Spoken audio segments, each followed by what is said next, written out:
Welcome to another deep dive. Today, we're going to Kenya to look at a really interesting story about collaboration in higher education. Yeah.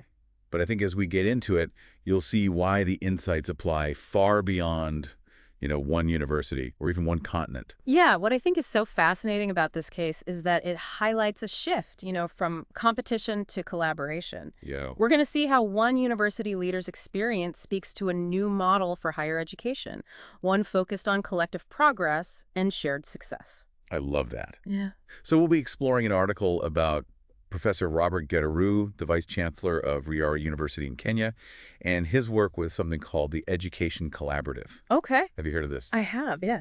Okay, great. So this isn't just like a networking group, right? Right. This is a platform connecting universities all across Africa and making a real difference in the lives of students. Absolutely. It's a pretty remarkable initiative, actually. Yeah. It was launched by Ashesi University in Ghana and the Mastercard Foundation. The Education Collaborative provides a structured framework for universities to share best practices and learn from each other, Nice. and work together to address the unique challenges facing higher education in Africa.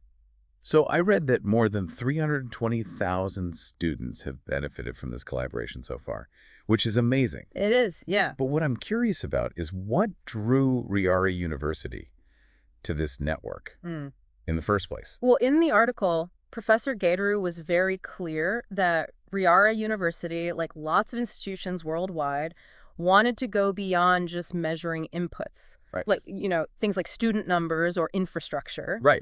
They wanted to focus on outcomes. Yeah. So making sure their graduates were really prepared for the workforce and were equipped to be ethical leaders. That makes a lot of sense. You can have a beautiful campus and tons of students, but if they're not graduating with the right skills and values, what's the point? Exactly. And what Professor Gateru found so appealing about the Education Collaborative was that it aligned with this outcome-oriented approach. It wasn't about universities competing with each other for resources or prestige, but rather a shared commitment to raising the bar for higher education across the board. So it's that rising tide lifts all boats philosophy. Yeah. I love that. But were there any specific areas that Riara University was looking to improve when they joined back in 2021? Yeah, the article highlights 3 key areas: Okay. employability, Okay. entrepreneurship skills, Uh-huh. and ethics. These are challenges that resonate with universities all over the world, Absolutely. not just in Africa. For sure. Every university wants to be known for producing graduates who are sought after by employers, have that entrepreneurial spirit to, create their own opportunities and uphold strong ethical standards. Right. But how does the Education Collaborative actually help universities achieve those goals? Like, was it just about sharing ideas? It's much deeper than just sharing ideas. Okay. The collaborative fosters this no-judgment atmosphere where members can openly discuss their challenges and learn from each other's successes and receive support in implementing new strategies. So it's not just attending a conference, it's like putting those ideas into practice. Exactly. And the article gives a great example of this. Okay. Riara University was able to leverage the expertise and resources of the collaborative to completely revamp their approach to entrepreneurship.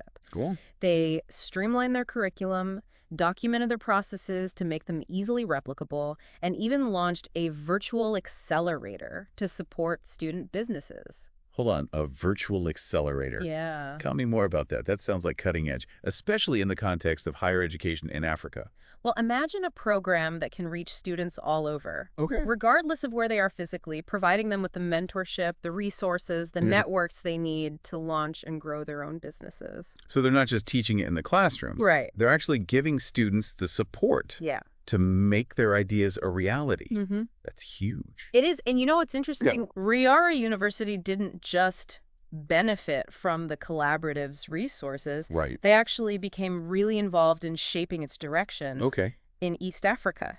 Oh, wow. They were one of the founding members of the East African Regional Hub. That's impressive. Yeah. So they went from participant Yeah, to leader, exactly. helping to steer the ship Mm-hmm. and make sure the network addresses the specific needs of that region. Yeah. So what kind of impact did they have? Well, that virtual accelerator we were talking about, Yeah. that was actually a direct result of Riara University's leadership within the East African Hub. Okay. They really helped shape the strategic direction of the hub, Okay. advocating for a focus on entrepreneurship and innovation, which led to the creation of this program. Wow, that's a powerful example of how collaboration amplifies impact.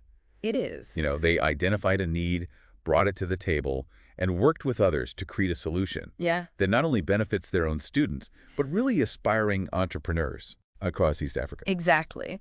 And this goes back to what Professor Gateru emphasizes in the article. Okay. The importance of these networks in bridging these gaps, in creating workforces for Africa. So it's not about individual universities. It's not. It's about raising the bar for everyone. Exactly. Collective progress. It's like they're moving beyond that ivory tower. Yes. And realizing that the success of their graduates is intertwined with the economic and social development Yes. of the continent as a whole. Absolutely. And one of the key ingredients in the collaborative success, according to Professor Gateru, is the inclusion of diverse stakeholders. Okay. So it's not just universities talking amongst themselves. Right. They're bringing in industry partners, donors, governments, Oh, wow. even local communities. Everyone has a role to play. That makes so much sense because when you bring all those perspectives together, Yeah. you get a much more holistic view of the challenges Right. and you can come up with better solutions. Yeah.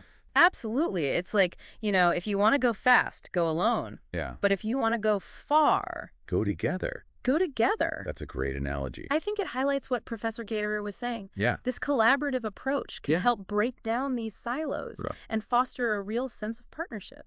It's amazing. But I have to say, I'm a little skeptical. Okay. Bringing so many different players to the table sounds so complex. It is. How do they make sure everyone is on the same page? Yeah, that's a great question. And I think it speaks to the strength of the collaborative's structure and leadership. Okay. Professor Gator talked about how everyone is so committed to the project and how inspiring it is to see everyone working together with so much passion and dedication.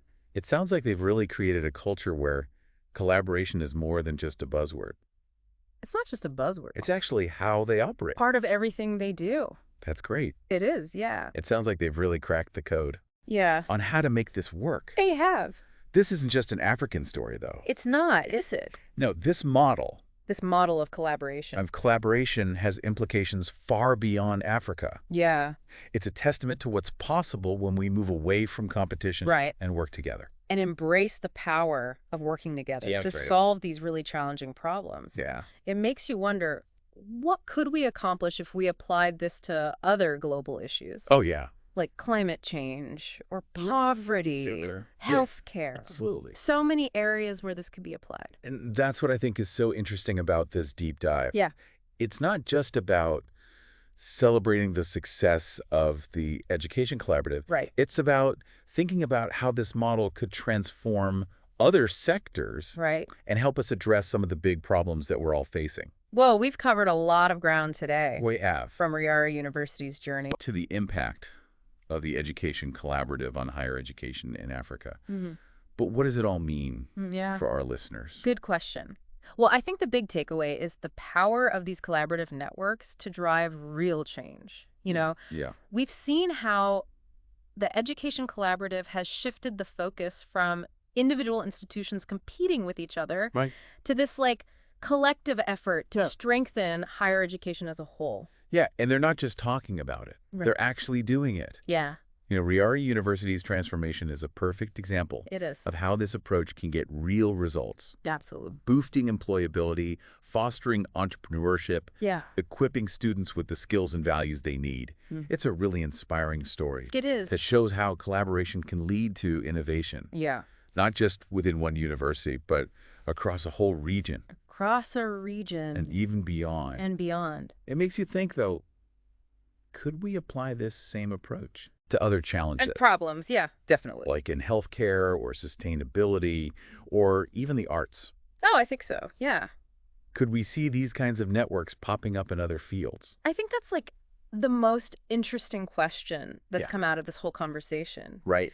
Professor Gateru's experience gives us a blueprint Okay. for how to approach these really complex problems, Right. bringing people together, creating a culture of shared learning, and focusing on those measurable outcomes. It's like a recipe for success. It is, kind of, yeah. But instead of ingredients, it's all about these partnerships, The partnership. the knowledge sharing, Mhm. the commitment to making a difference together. Absolutely. What I find so exciting is that It shows us that we all have something to contribute. Yeah, we all have unique skills Yeah. and experiences that we can bring to the table. This deep dive has been really eye-opening. It has, yeah. We've gone to Kenya, explored this model for collaboration, We've seen what's possible. and found insights that apply to so many different areas. It's been a great conversation. So, as you go about your day today, Yeah. think about the challenges you're facing. In your own life. Yeah, in your work, in your community. Mm-hmm. Could a collaborative network help you find solutions? What could you bring to that network? I love that. Well, on that note of possibility, we're going to wrap up this deep dive. It's been great talking with you. Thank you so much for joining us. Of course. And until next time, keep those minds curious. And remember, the power of collaboration is out there, waiting to be unleashed.